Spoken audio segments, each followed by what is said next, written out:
காத்தாயி அம்மன் எனும் வள்ளி தேவி முருகனை மணந்த கதை தெரியுங்களா? வாங்க வள்ளி முருகனை மணந்த கதையை பார்ப்போம். வள்ளி வளர்ந்து பெரியவளாகத் துவங்கினாள். அவளுக்கு வயல்வெளிகளில் பாதுகாக்கும் வேலையை அந்த வேடுவர்கள் தந்தனர். வள்ளி வயலில் உள்ள பரன் மீது அமர்ந்து கொண்டு அங்கு தானியங்களை தின்ன வந்த பறவைகளையும் மிருகங்களையும் விரட்டி அடித்தாள். இப்படியாக இந்த வாழ்க்கையில் இருந்தபொழுது அந்த இடங்களில் சுற்றித் திரிந்து கொண்டிருந்த முருகப்பெருமான் தற்செயலாக ஒரு நாள் அவளை பார்த்தார். அவளுடைய அழகில் அவர் மயங்கினார். அவள் மீதுதான் ஒருதலைபட்சமாக காதல் கொண்டு அங்கு ஒரு வேடன் போன்ற உருவில் அடிக்கடி வர துவங்கினார். அப்போது ஒரு நாள் ஒரு பிராணியை துரத்தி கொண்டு வந்ததைப் போல வள்ளியிடம் சென்றார். முன்பின் அறியாதவர் வந்துவிட்டாரே என திகைப்புற்று அவரை நீங்கள் யார் என கேட்டார் வள்ளி. அதற்கு முருகப்பெருமான் தான் ஒரு வேடன் எனவும் அங்கு வேட்டையாட வந்தவர்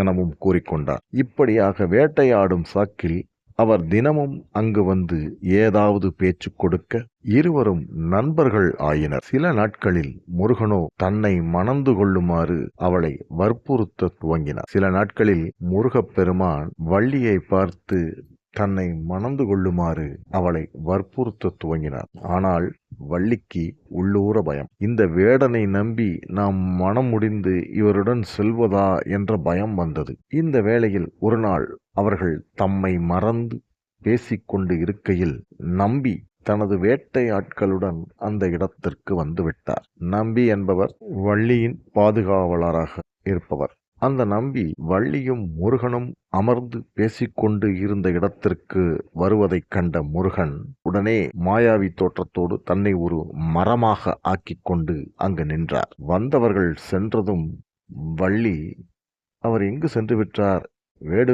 வேடனை காணவில்லையே, அனைத்து இடங்களிலும் தேட முருகப்பெருமானோ அவளுக்கு தெரியாமல் மீண்டும் வேடன் உருவில் மாறினார். இந்த மாதிரி இன்னும் சில நாட்கள் சென்றன. இன்னொரு முறை அவர்கள் இதேபோல் தனிமையில் உரையாடி கொண்டிருந்த பொழுது மீண்டும் நம்பி வந்துவிட முருகன் தன்னை மீண்டும் ஒரு முறை மாயமாய் மறைந்துவிட இப்படியாக மீண்டும் மீண்டும் வந்து தன்னை மணமுடிக்குமாறு முருகன் வற்புறுத்த பின்னர் சில நாட்கள் மீண்டும் வந்து முருகப்பெருமான் வள்ளியிடம் தன்னை மணமுடிக்குமாறு மிகவும் வற்புறுத்த அவள் மறுத்தாள். அப்போது ஏன் என்னை பிடிக்கவில்லையா, ஏன் என்னை மணமுடிக்க விரும்பவில்லை, அதன் காரணம் என்ன என்று முருகப்பெருமான் வேடன் வேடத்தில் வந்து வள்ளியிடம் கேட்டார்.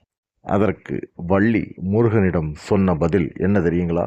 நான் முருகப்பெருமானை தான் கணவராக பெற வேண்டும் என்ற நினைப்புடன் இருப்பதினால் தன்னால் உங்களை மணக்க முடியாது என்ற வேடனை பார்த்து கூறினார். ஆகவே முருகன் மீண்டும் ஒரு நாள் இதை அறிந்து கொண்ட முருகன் ஒரு வயதான கிழவர் போல வள்ளியிடம் வந்தார். அப்போது முன்னரே ஏற்பாடு வைத்திருந்தபடி தன்னுடைய சகோதரர் விநாயகரை யானை போன்று உருவில் வரவழைத்து அவளை பயமுறுத்தச் செய்து துரத்தினார். அவள் பயந்து போய் முதியவரிடம் சென்று பயத்தினால் அவரை கட்டிக்கொண்டு உதவி கேட்க அந்த முதியவரோ தன்னை மணந்து கொண்டால் மட்டுமே உன்னை அந்த யானையிடமிருந்து காப்பாற்றுவேன் என்று கூறி அவளை மிரட்ட அவளோ மீண்டும் மிரண்டு போய் என்ன செய்வதென்று தெரியாமல் நின்று கொண்டிருந்த பொழுது முருகப்பெருமான் தன்னுடைய உண்மையான உருவத்தை வள்ளியின் முன் காட்டி வள்ளியை திகைப்புறச் செய்தார். அதன்பின் வள்ளி முருகப்பெருமான் தன்னை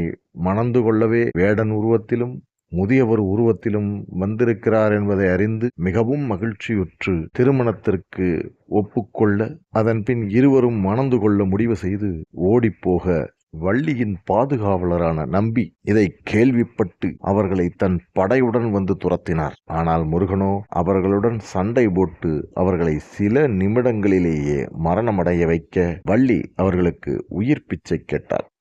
முருகன் அவளுடைய வேண்டுகோளை ஏற்று அவர்களுக்கு உயிர் கொடுக்க அவர்கள் அனைவருடைய சம்மதத்துடன் அவர்கள் முன்னிலையில் வள்ளிமலையில் முருகன் வள்ளியை மணந்து கொண்டார். உண்மையில் வள்ளியும் தெய்வானையும் முன் பிறவியில் இரட்டையர்களாக பிறந்த சகோதரிகளாம்.